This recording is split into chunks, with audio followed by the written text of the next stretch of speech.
কাকা এটার কি সমস্যা ছিল? ওটা সমস্যা ছিল বাবা, আমি আরেকটা বানানি দেই। আরেকটা বানাই দিবেন মানে? আমি আমার বয়ফ্রেন্ডের জন্য আইসক্রিম বানাই আনছি আর আপনি কি করলেন? নষ্ট করে দিলেন। হ্যাঁ, আপনার ওখান থেকে কি আসতে বলছে এখানে? আচ্ছা কাকা বলেন তো কি সমস্যা ছিল, বলেন। আরে আচ্ছা বলুক না, দেখি কি বলে, বলেন বলেন, সমস্যা নেই বলেন। ওই ওই আইসক্রিমের ভিতরে বলেন। বিষ ছিল। বিষ? কি বিষ ছিল মানে? মিথ্যা কথা বলার জায়গা পাস না। আরে! যা এখান থেকে যা। দাঁড়াও না কাকা, কাকা বলেন। তাকায় দেখছি বাবা, দেখি আমি জানি যে তোমাকে এটা খাওয়াবে, যার কারণে আমি ওই জায়গায় দোকান ফেলা তুই দৌড় পাড়িয়ে চলে আসছি বাবা। হায় হায়, তুই আমাকে কি মাফ করে দিও বাবা। মিথ্যা কথা। না কাকা, আপনি আমার জীবন বাঁচাইছেন কাকা, এই ঋণ আমি কোনোদিন শোধ করতে পারবো না।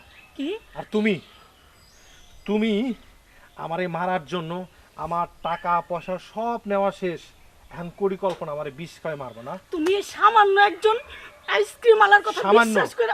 সামান্য সামান্য সামান্য হ্যাঁ, ওনার মতো মন মনসা তো আপনার জীবনে হবে না। তুই আমার মারতে চাইছিল না, তোর বিচার আমি করব, তোর বিচার আমি করব। কাকা চলেন আপনি, থাক, তোর বিচার আমি করব।